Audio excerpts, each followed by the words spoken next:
shoulder, conveniently placed.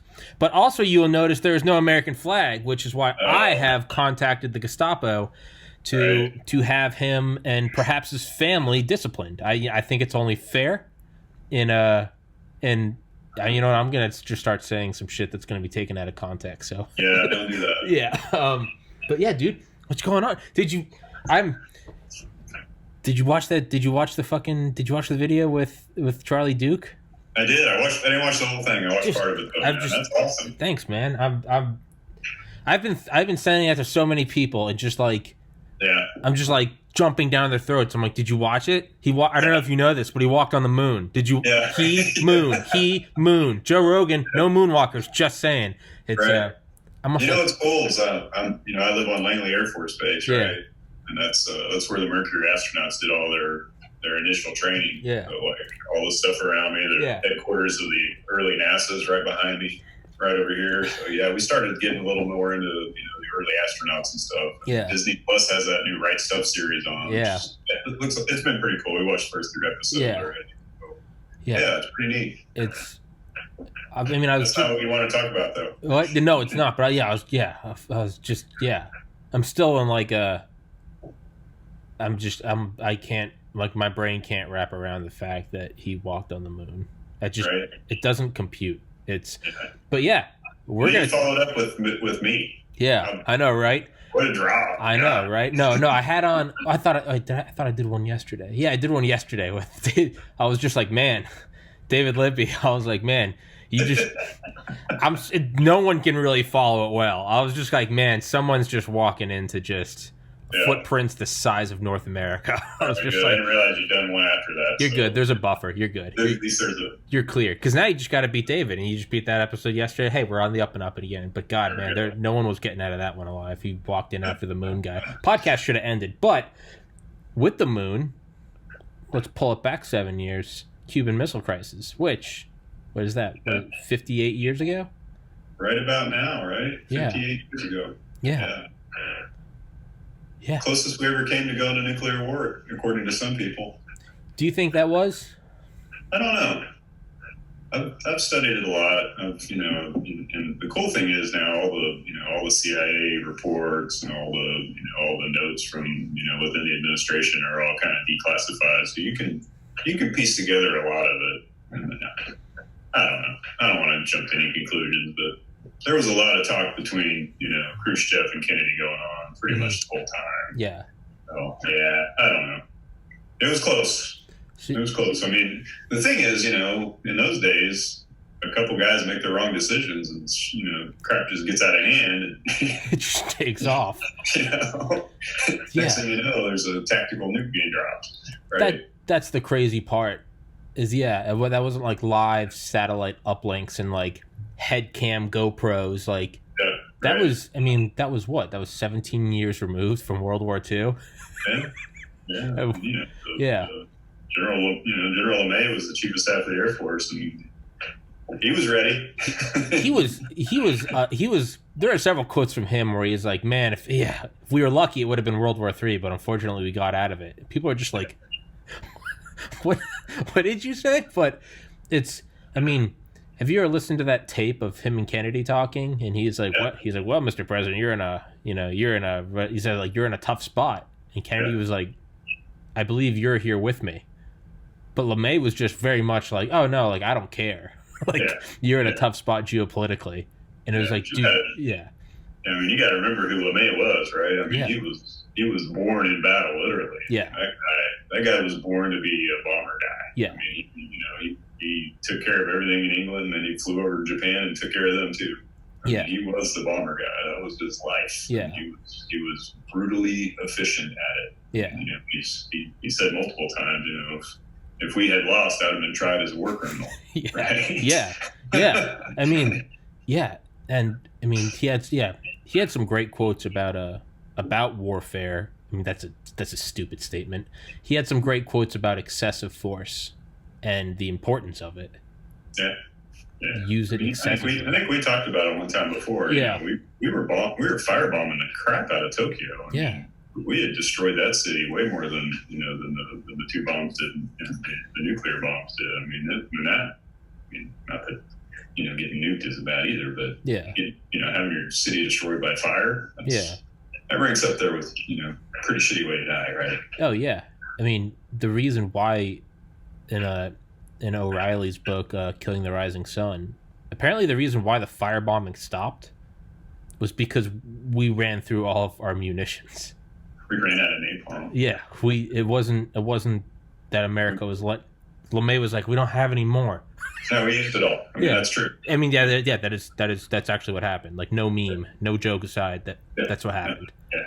They were deep into, I can't remember which book it was, but they were deep into getting the production ramped back up so they could have more. But we ran out. Yeah. So, yeah. We're laughing about it like it's funny. Yeah, right? I mean, it's terrible. But, yeah, I mean, 85 million people dead. That's obviously nothing to laugh about. But I mean, I also think that there's something to be said for you got to put a tint of humor on things because it makes it more digestible.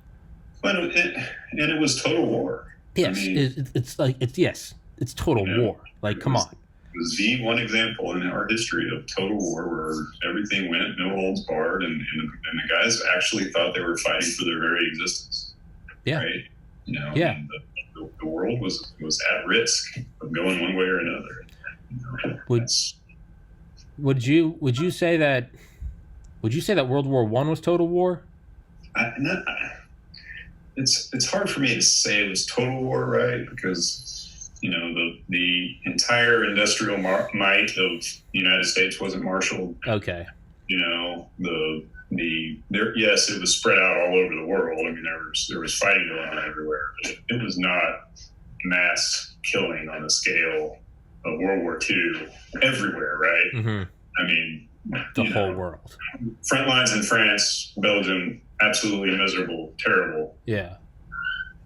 But that was really that was where most of that terribleness was happening, right? Okay. Yeah. You could be in America in 1917 and not be affected by the war in Europe. That's true. You could not be in America in 1944 and not be affected by the World War. Yeah, you'd be working in a factory, or you were drafted. You'd be doing something, or you were drafted. You would be doing it right. If you were capable, you'd be over there. Yeah. If you were not capable, you'd be doing something to support the cause, or you'd be sacrificing in one way or another, right? Yeah. Whatever that would have been. So yeah, I don't put those two things in the same category at all. Yeah. And you think about the millions and millions of people worldwide that died in World War II, not military folks, right? Yeah. All the Every all the Holocaust, all the Russians that were killed, all of the murder, the Chinese that died, all the Japanese civilians in the fire bombings. Yeah, I mean, it's just that's a scale we hopefully will never be at again. So World War II is that's one thing that's always I guess stopped in my mind. Something I've always paused on. I mean, I remember thinking about it in high school. That's the only time ever that there was no holds barred. Everyone went at it. Everyone threw. We came out bell rung. We came out with haymakers, and we threw the best things we had. There was no mutually assured destruction. There was a breakneck race for nukes, and then when it worked, the morning of July 16th, 1945, after the test worked, that's the morning we started shipping pieces to Tinian Island. I mean, it worked. Right. Ground Zero is still hot, and they were like, go. And then we drop them. There's never been anything like that, and I don't think there ever can be again. Well, we hope not, right? Yeah. Well, that's we hope, but yeah, I mean, that's a good example of just how desperate the situation was. Yeah. And how we talked about it before. To save lives, they had to do what they did. Yes. Right? Because the casualty numbers that it would have taken to actually take Japan, the mainland, would have been astronomical. Mm-hmm. Nobody wanted to do that. Yeah. I mean, that's a good reflection of just how desperate it was and how, what steps you will go to end something that was as bad as that was. Yeah. Right? Yeah. It's because now, I mean, every war since then, there's always been the option of nuclear, and it's been avoided. So it's never been all out, nothing, Cold War inched towards it, but it didn't do it. So to bring that to the Cuban Missile Crisis, what was the role of ISR in that? I mean, I know I actually don't know enough. I don't know as much about the Cuban Missile Crisis as I probably should. Yeah, I mean, you probably should know more about it, right? Yeah. So if you put it in the whole context of what was going on in the world, right? Mm-hmm. So we're 15. I mean, let's call it 1960, right? That's really kind of when everything starts, right after Castro decides that he's going to declare the Cuban government to be a socialist government. So you're 15 years after the end of World War II. So that's 15 years of the Cold War, mm-hmm. right? And by the end of World War II, the Americans and the Russians and Soviets, we already know that that's going to be going to be the future, right? Yeah. There's no doubt. So we put our differences aside for a few years to defeat Hitler and the Japanese, but everyone knows that it's going to be a thing between Soviets and Americans. So Russia is utterly decimated at the end of World War II, right? I mean, keep that in mind, right? Mm-hmm. The United States is the only superpower, right? When the war ends. Yeah. We have the nukes. We have this huge industrial base in the United States that's just churning and churning and keeps churning, right? Even after, we turn into an economic boom right after the war, and things are awesome in America. In Russia, millions and millions of people died, civilians, mm-hmm. all over the place. The economy is shattered. Their land is destroyed because there was war in Russia, right? Yeah. And the Germans made it a pretty fair peace into Russia. Yeah, Barbarossa. Right? So we're in kind of complete opposite ends when the Cold War starts. But what happens in 1950? Right? They get the nuke. Yeah. That kind of changes everything, right? So mm-hmm. they're slowly climbing out of it. But the nuke kind of, in my mind, kind of calms things down. So the Russian nuke kind of calms things down, right? Because now there's a counterbalance. Yeah. So we can't be as dominant as we want to be.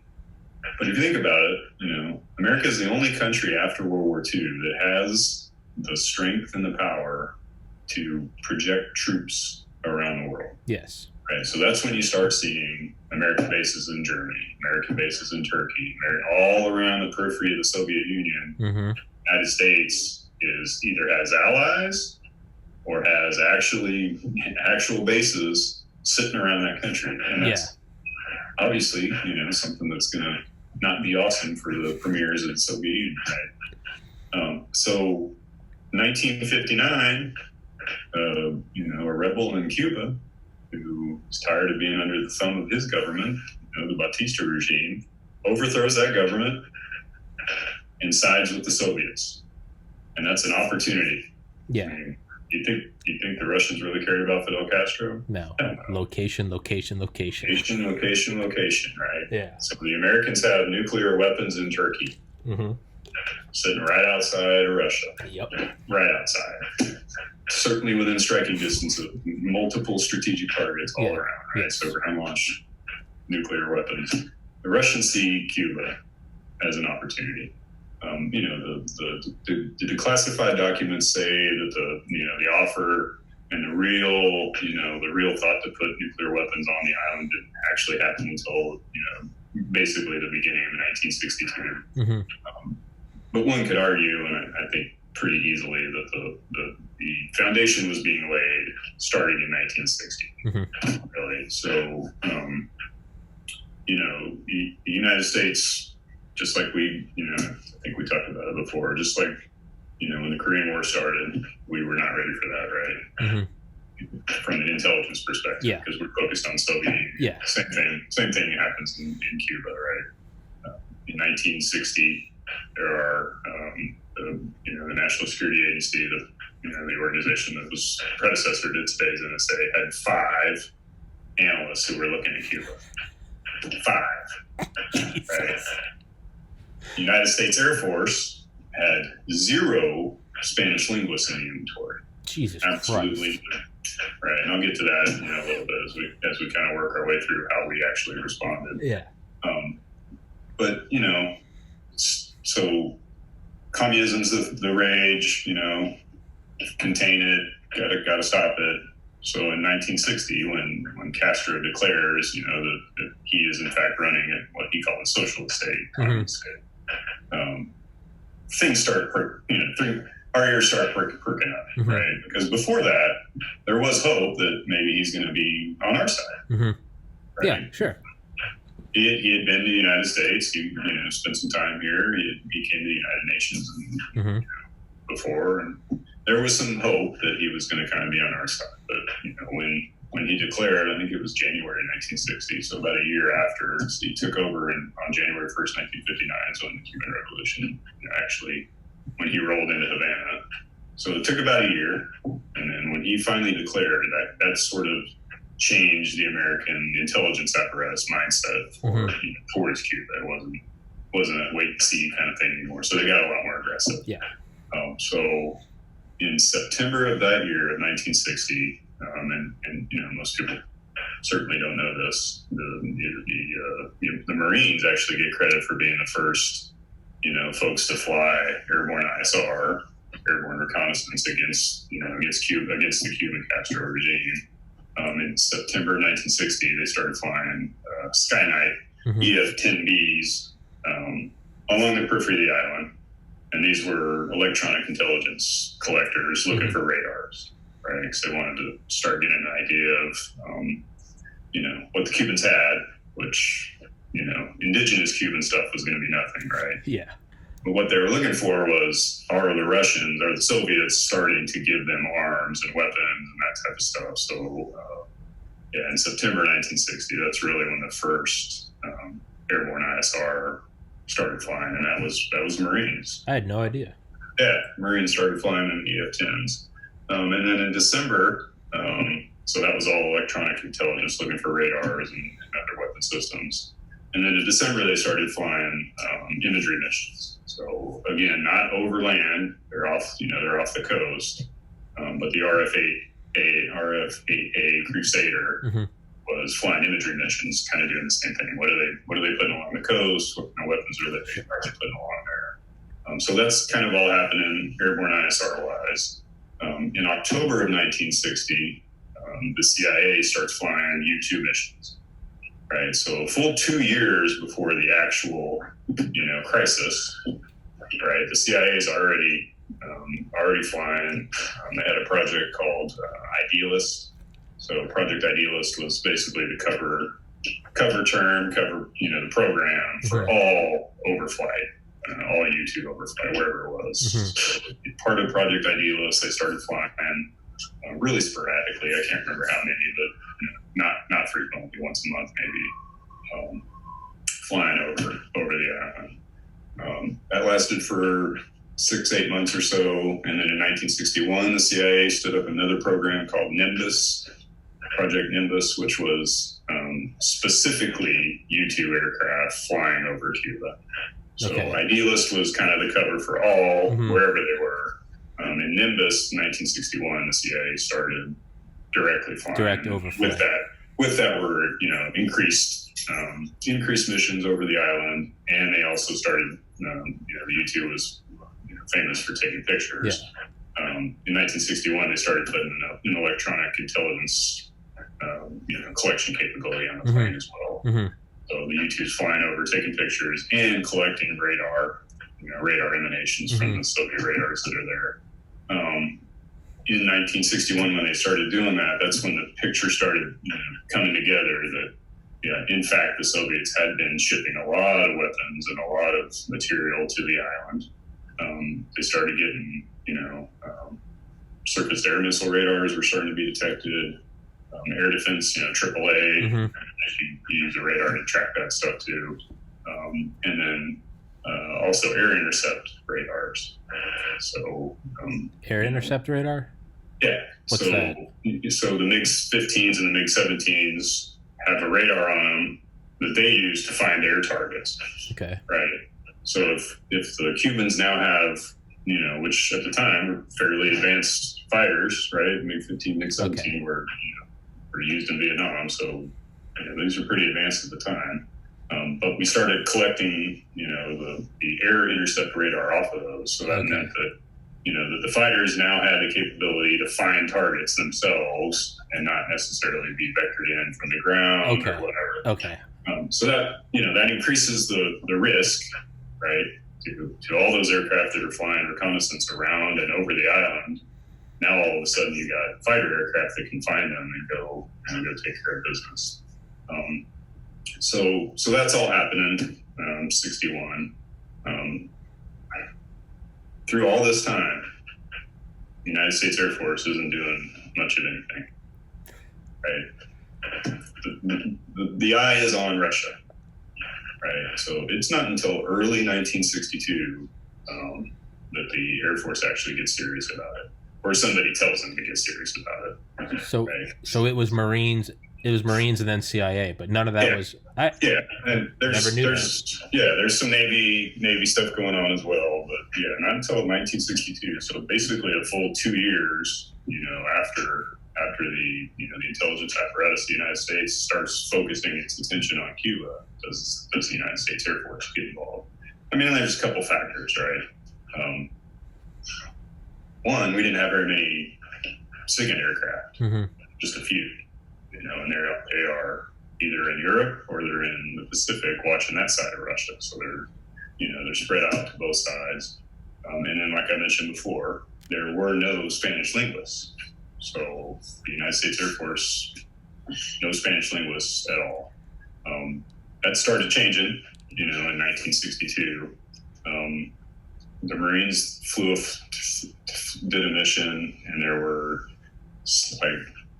the increase in radars that they were collecting in this mission in 1962. I think it was January, was so great that there was no way you could ignore it anymore. Okay. It was basically, okay, a threshold has been crossed. Yes. Right. This is legit. The Russians are building up in Cuba. It's not just, hey, let's give Fidelito a couple things. Yeah. Right. So the fear starts being that the Russians are going to deploy a crap load of Russian troops into Cuba. Okay. Which they actually end up doing. There ends up being about 40,000 Russian forces in Cuba. I didn't know that. During this crisis.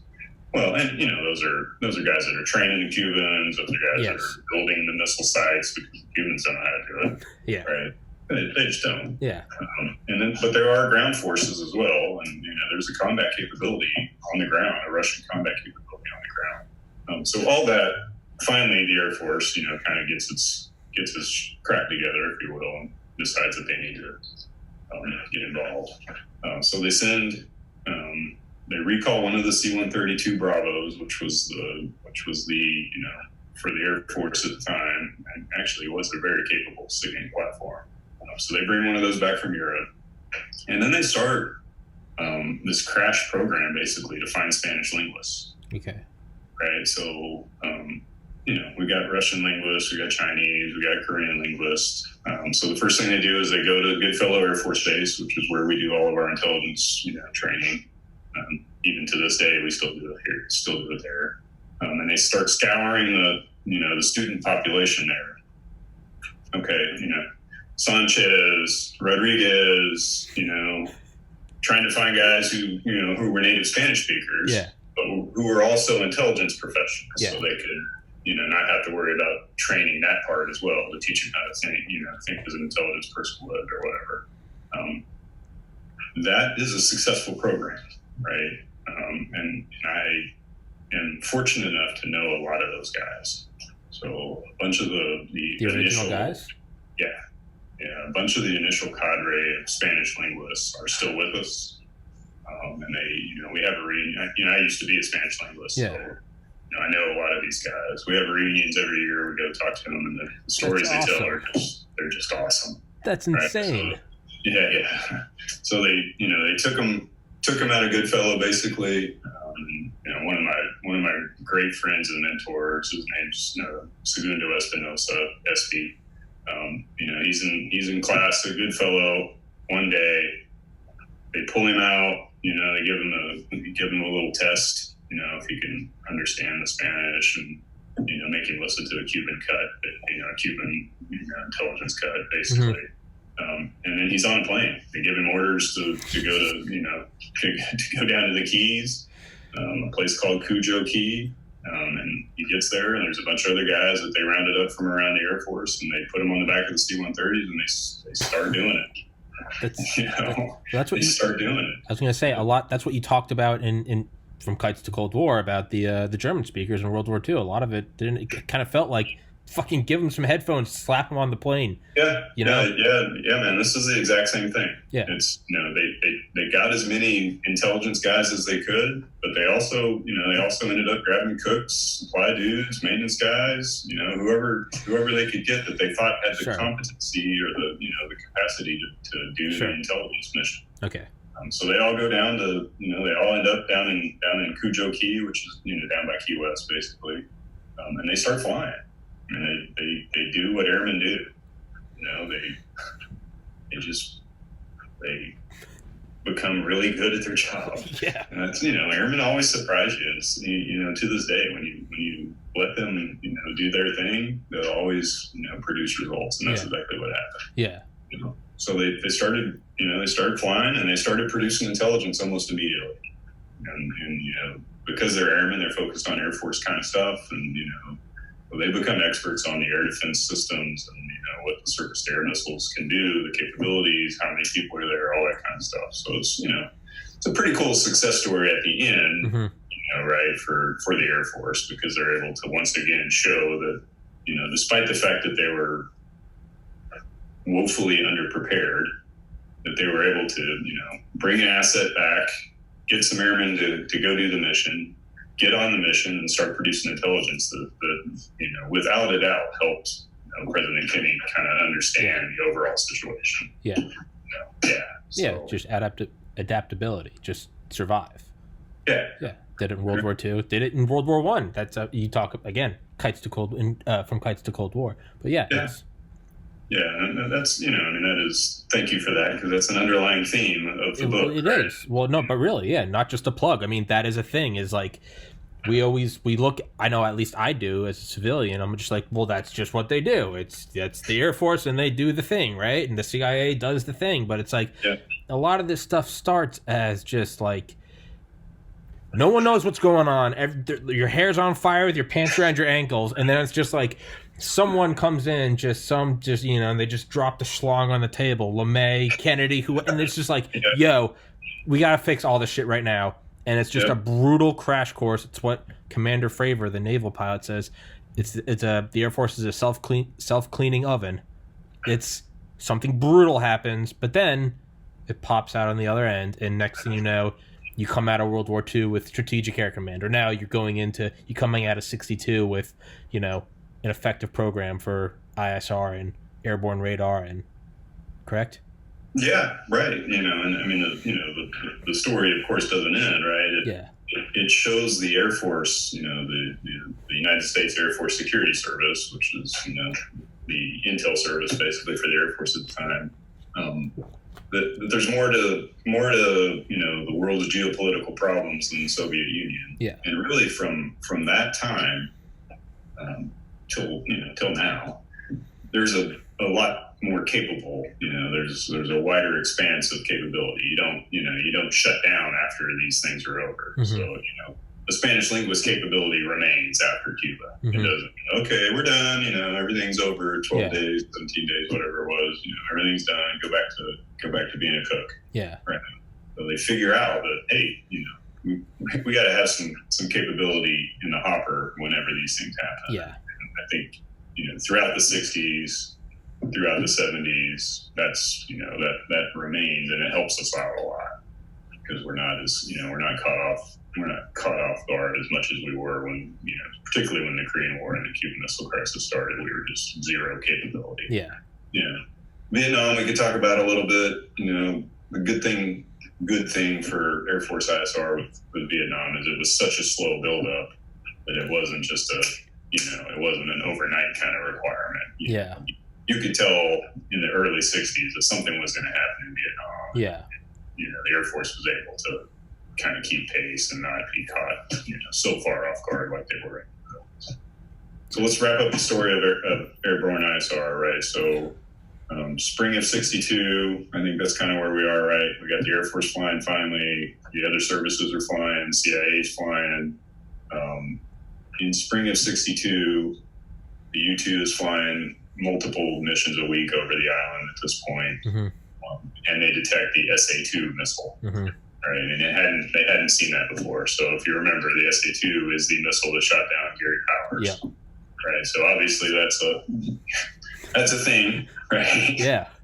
That's going to scare people. Yeah. And I think the point I wanted to make, is even though they identified that on the island are SA-2 missiles, the urgency of what was going on, and this is spring of '62, right? So this is before, the famous nuclear pictures come out and all that kind of stuff. The urgency of what's going on the island is such that they keep flying anyway. Yeah. Right? So, regardless. Right. They know that the Soviets have put the SA-2 missile in Cuba, that it's operational, and that it has shot down a U-2 before, right? Yeah. But they keep flying anyway. So I think that kind of just underlines how important, at least the administration thought things were on the island at the time. And those flights continued until basically the end of the thing, even after. On October 27th, I think it was, a U-2 was shot down. They tagged another one, yeah. Yeah, right. So they tag another one. That's, Rudolph Anderson is flying that one, and he gets shot down, but they don't stop. Yeah. Right? When Gary Powers got shot down in 1960, everything came to a halt. Yeah. Right. No more overflights. They even slowed down the collection that was going on off the periphery, off the coast of the countries. That's not the case with this one. I mean, it's full steam ahead. Yeah, we lost a U-2, but this is so important that we have to keep doing this. Yeah. Right. So, so that was 27 October, but the flight where they got the pictures of the missile sites was on 14 October. So kind of putting all that together, right? They had 2 weeks before, not even 2 weeks before, they had collected imagery that showed them that the Russians were installing nuclear, at least nuclear sites. I don't think they knew at the time that the missiles were actually in place, which come to find out later they were, and they were in fact operational. Yeah. Right. Okay. That's kind of scary. Yeah. Right. So yeah, I think that, that kind of ties all of the airborne ISR stuff, that was going on. Of course, there's so much more you can talk about, right? But, the Navy and the Marines are flying, low-level fighter aircraft over the island, buzzing the sites, taking pictures as close to the sites as they possibly could. I don't know if you've watched the movie, but 13 days. Those fighter pilots that were buzzing the sites, that actually happened. Getting peppered. Yeah. Yeah. So just a whole bunch of brave guys. Yeah. Doing what they needed to do because, like we said before, they thought that the world was in the balance. Yeah. And again, you're 17 years out of World War II. A lot of them remember it. They're like, hey, it could come right back. Yeah. And, you find out the Russians have nuclear weapons that could reach Washington, New York City, right? Yeah. That's a thing. And there's no warning. It's super close. Yeah. Yeah. Right? So that whole situation, most people think of airborne ISR and the Cuban Missile Crisis, and all they think of is the U-2 because that's what they know. Hey, we flew a U-2 over and it found these missile sites, which is true, right? Yeah. But for 2 years plus before that, we were conducting airborne ISR against the Cubans, and throughout the whole time, we were also doing more collections. So it's pretty robust thing. I'm gonna put all this together and write an article, to kind of capture it all. Probably try to publish it, to coincide with the 60th anniversary. I think that'd be badass. Cool. So not next year, but the year after. Yeah. That'll give me time to hopefully COVID will go away. I can actually go to the archives and do some research. God willing. Right. All that stuff. Yeah. So, what questions do you have? Yeah. All I was gonna say is. So, I was going to bring up the movie 13 Days. I was going to say, so that's accurate?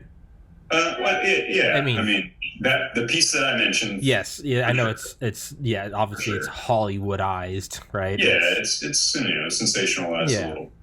But the good thing is the tapes are out there. Yeah. Right? I mean, you can read the transcripts and you can which is insane. The audio. Which is insane. You can listen to the tapes from the Oval Office or the situation, whatever. You can listen to Kennedy and the top dogs talking about nukes on Cuba. Right. That's insane. Yeah, you can listen to the tapes. You can read all of the intelligence reports that were coming out. So you can, for a historian, you can tell a pretty good story.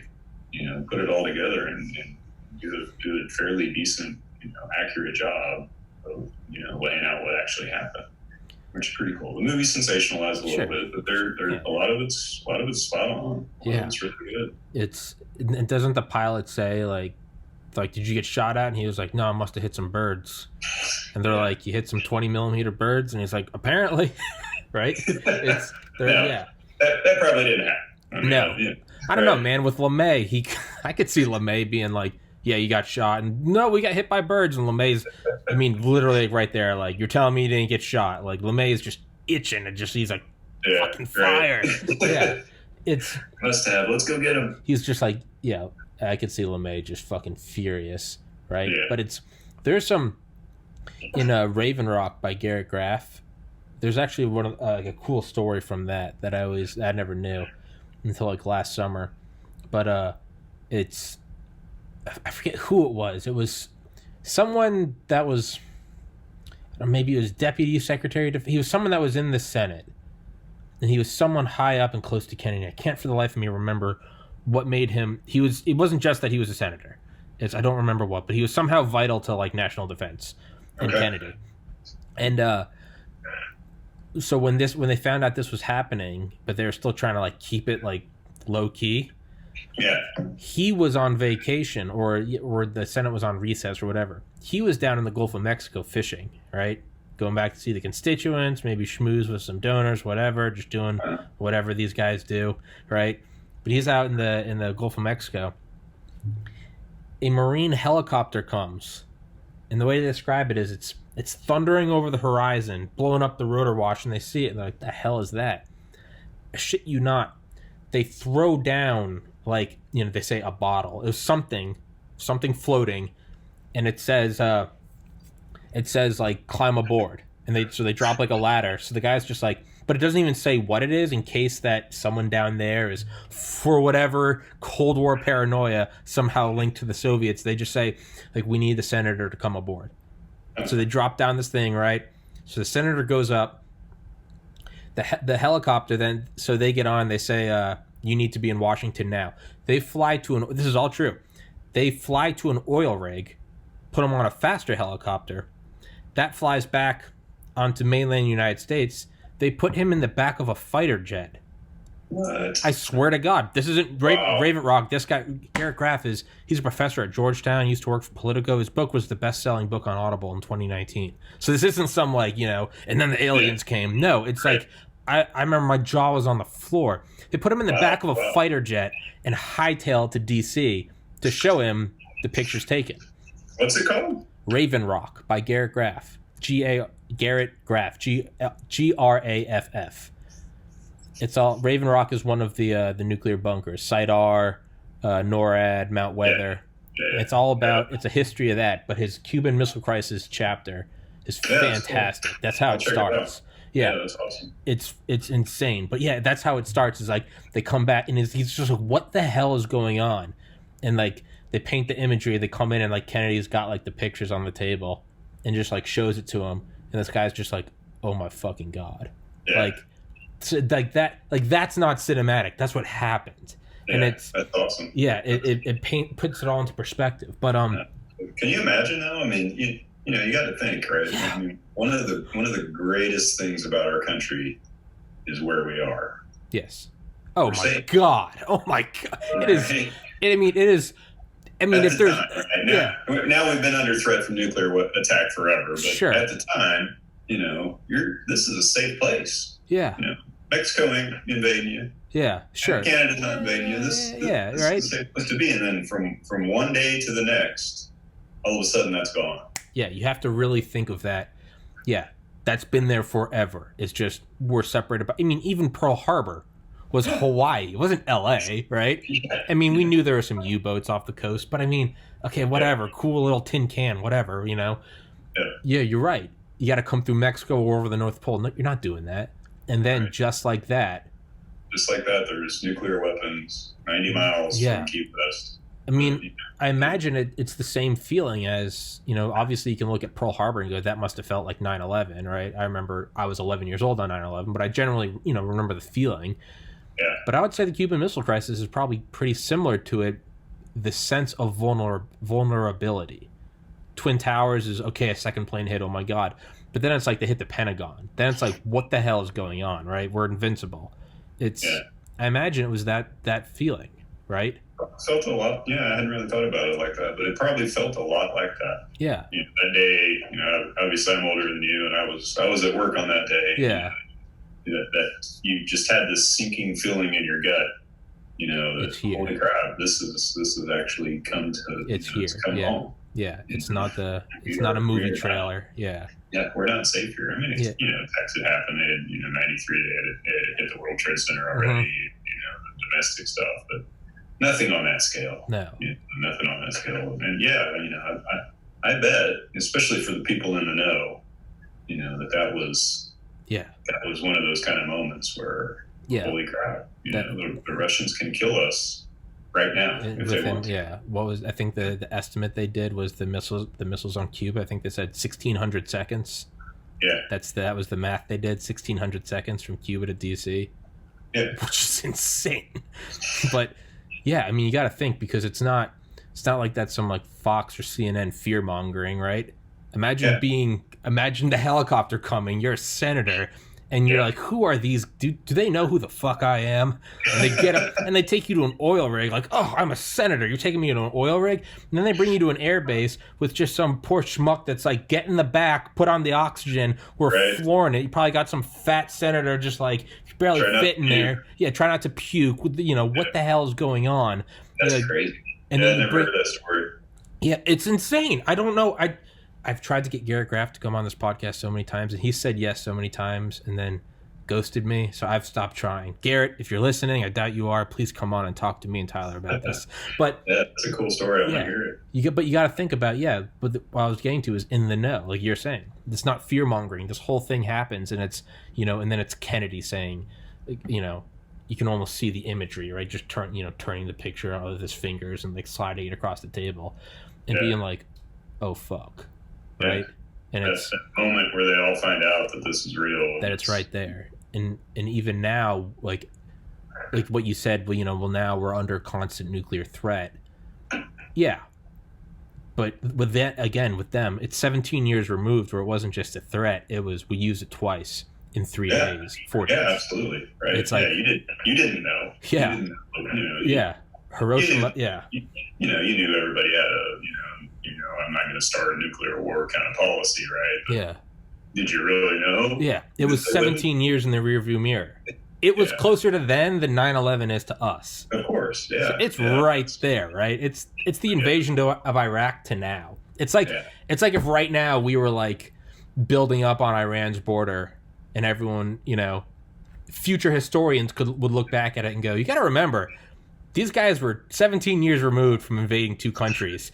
Yeah. Nothing's off the table, right? So it's that same, we're 17 years removed from 85 million dead, the shattering of the world, complete change in global balance of power, and then dropping 2 nuclear bombs on the sovereign nation of Japan. That's right there. And it wasn't out of the realm of the possible, for sure. No. And the people who are leading the military and the government to some extent were in the war. Yeah. Yeah, right? Absolutely. So that was how they made their mark for the most part. I mean, who the hell is, as we were saying, I know you got to go, but who the hell, I mean, think LeMay.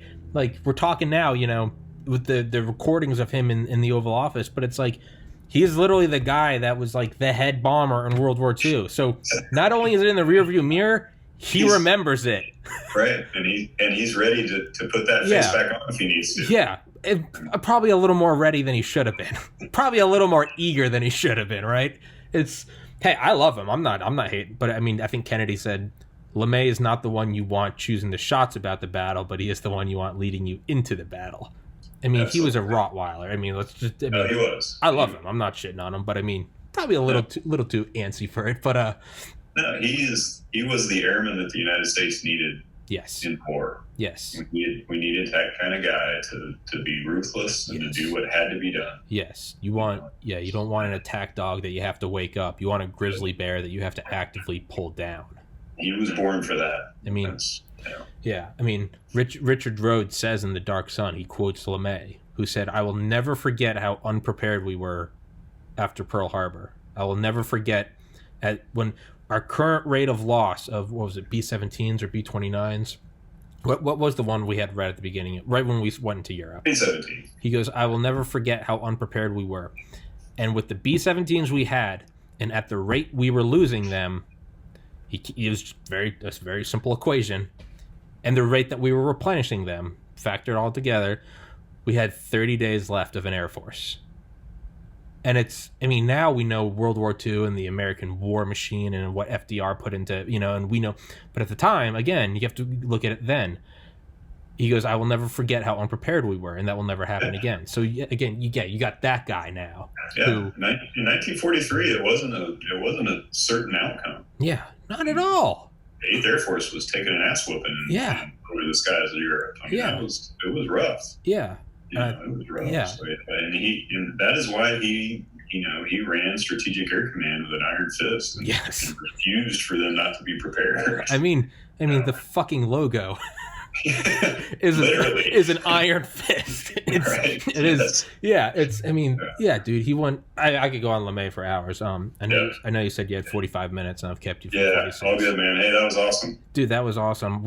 I think we need to do a part 2. That wasn't enough, but I'll leave the ball in your court. You get back to me on that. All right, man. All right, my man. Thank you so much. Tyler Morton, Colonel Tyler Morton, PhD, From Kites to Cold War. Available on Amazon. What? Good stuff. Oh, I was going to say available on Amazon and Kindle. Fucking get it. Yeah. It's brilliant.